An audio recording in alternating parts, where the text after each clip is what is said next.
Here on Birdie's Not BS, we always talk about how much we love the game of golf and how great golf is. But there's some things about golf that we kind of hate. In this episode, we're going to address some of those. Golf is not that hard. Well, it doesn't have to be. That's why we cut through all the highbrow golf BS to give you what you really need to know to enjoy the golfing experience. I'm Doug Smith. And I'm Cheyenne Woods. And together we have over 50 years experience playing the game of golf at every level. Every week we'll break down a new topic in 10 minutes or less, answering some of the most popular questions in golf today. You're welcome. All right, we're back, and this is something I think we all can relate to. I saw this tweet, and it's from Luke Combs, who I guess is a singer. It was the best tweet I've ever seen in my life. He says, "I hate golf. I quit golf. I can't wait to play tomorrow." And I think it's something we can all relate to because, yes, we love the game of golf, like you mentioned. Absolutely. But it does suck sometimes. It does suck. So today we're gonna vent a little bit about the things we hate about golf. Where do you want to start? There's so many angles. So many things we could go with here. You know what? I'm going to let it out. One thing that I hate about golf is I either love the early tee time, but I hate the midday tee time. Like that 11 to 1 o'clock tee time. If you play golf at 11 to 1 o'clock, your day is gone. But you know what the worst part, though, is? What? When do you eat? Because I know when I'm at a tournament and I have like that 11:30 tee time, I have breakfast, but then it's like I can't have lunch. It's too early. Then I tee off and I can't really eat. No, then you have a bar. And then you don't finish till about 4 o'clock. So that sucks. It does suck. No question about it. I think another thing that sucks about golf is... What? Let it out. You just came in hot. She came in hot. You guys, let me vent. Let it out. Another thing that sucks about golf is that it's an outdoor sport. And so I know a lot of my friends who don't play golf, they don't realize that we play in the rain, we play in the cold and the freezing, we play in the 110 degrees. In Phoenix, In Phoenix, everywhere. And so no matter what the conditions are, we are out there playing. And how much do you love those tan lines from that sun? Oh, no.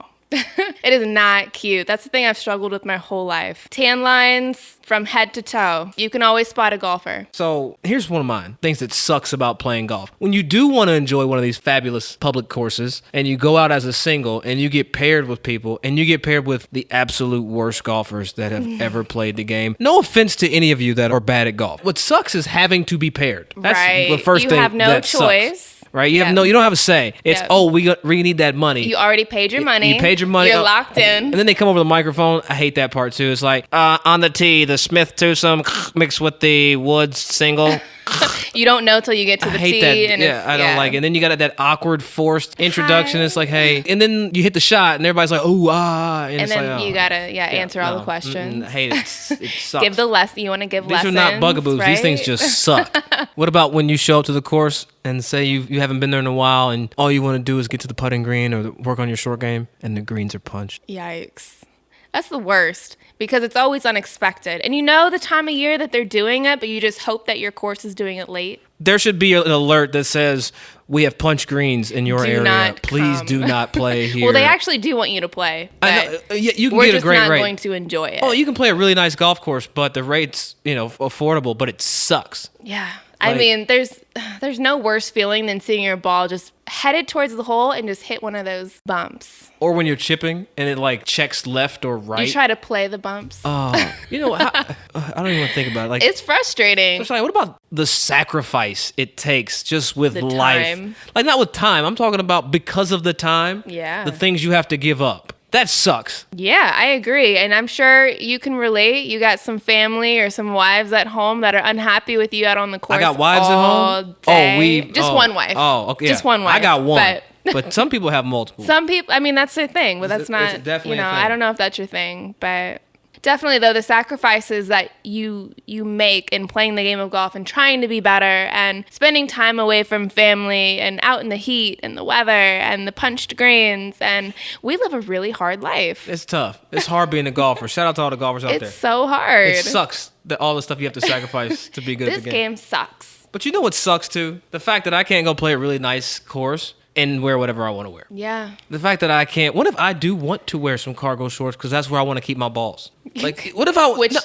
Why can't I do that? I hope you keep your balls in there. I do keep my balls in my cargo shorts on both sides. I keep two in each pocket. Why can't I just roll up Yeah. Well, whatever I want to play in. You know what? You're right. Especially with the amount of money that people are paying sometimes. I should be able to wear tennis shoes and leggings if I want to. I'm going to give you $500 to play golf at Pebble Beach, but you going to tell me what you can and what I cannot can wear. and can't do. It sucks. Right. I mean, it's a sport. You think you can just show up and wear some athletic gear, but in a lot of places you can't. And that's it's unfortunate. It sucks. It sucks, too. It definitely sucks. Have you ever been kicked out or talked to for wearing something? I've been asked to turn my hat around. I've been asked. That is so silly to me. I've been asked to tuck my shirt in. I've seen people been asked to tie their golf shoes. Really? Yeah, it sucks. Wow. Sir, can you please tie your golf? It's like, nah, man, I bought these a size too small and I need the space. And you want me to tie them up? crazy. Like, that's super disrespectful. Like, you don't know my what life. am I doing to you? You don't know my life to where Yeah. these shoes are open.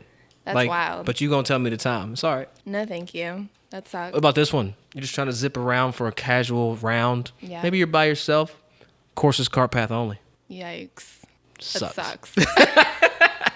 Honestly, though, that's every golfer's worst nightmare. You know, going to the tee and you see that car path only sign, and it's too late to turn around. You already paid. You can't. You know, they're tracking your golf cart, so they'll know. You get that little beep beep, Yeah. and your cart stops, And then they gotta back it out. and you got to go backwards. That sucks by itself. Or if you get too close to the green, Yeah, the geo-fenced carts. come on. They suck. Yeah, I know what I'm doing. I can drive a cart. What about this, though? You know, we're already paying for these rounds of golf. I've got a dog that has anxiety, right? So when I play golf, I've either got to crate it or I got to take it to daycare. Don't judge me, people. Yes, my dog goes to daycare. Don't judge it. But that's another $25. We're all judging you right It's fine, judge me. But I got to pay another $25 to have the dog be somewhere active and not confined to this little space. So sorry, I'm about animal rights. I mean, we're playing an outdoor sport. There's grass everywhere. Everywhere. I've seen men go pee in bushes. So you can't tell me I can't bring my dog out here and have him roam around. I can't deny said accusations. So dog-friendly golf courses should be a thing. If you can fly with your dog, why can't it come to the golf course? Emotional support. After some of the holes I've played, I need some emotional We need support. that. 100%. If anybody needs it, golfers need it. The last thing that sucks about golf is how expensive just the damn balls are. And then you lose them. And then you hit you play a Pro V, it's like $6 a ball. And then there's this 240-yard par 4 or par 3 where it's all carry over the water. And it's just, you might as well just throw the ball in the water like with your hand. Or you pay all this money for balls and you play it one hole and it's got a cut in it. Oh. Obviously, some people will play it out, but it makes a difference. And you know what else? It sucks. It sucks. It definitely sucks.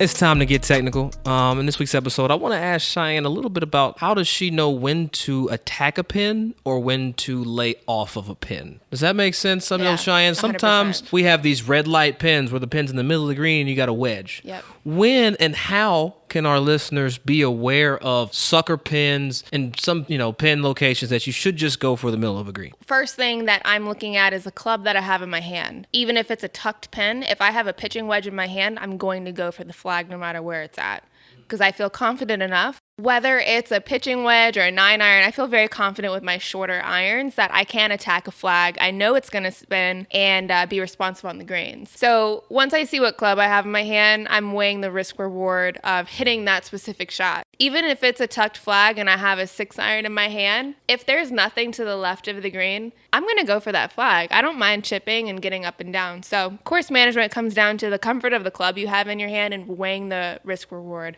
I've had an issue with back pins. I either flight it really low or I take a lot of spin off of it and I hit it over the green and short side myself. Okay. How do you manage the 3 sections? You have front, middle, back. How do you manage that approach? Or are you saying, hey, even if it is a back pin, I'm going to hit this full, club? Yeah, I think it comes down to whether it's a tee shot or an approach shot, you know where you can and cannot miss. So if I do want to be aggressive and say there's a bunker long and to a back pin, but I hit some practice shots there in my practice rounds and it's really not that bad, then I feel totally confident in playing aggressively. And if I miss it long, we know we can get up and down from there. But say there's a hazard over the green and you know you cannot miss there. I'm going to maybe take a club shorter, leave myself to where I know I'm going to be below the hole. Even if you flush it. Even if I flush it. So the worst that could happen, I got a 20-footer up, below the hole. So weighing, the worst situation and the best situation and seeing if it's worth it, really. That's it for this week's episode. We are on all social media platforms at Birdies Not BS. Or you can hit us up on birdiesnotbs.com.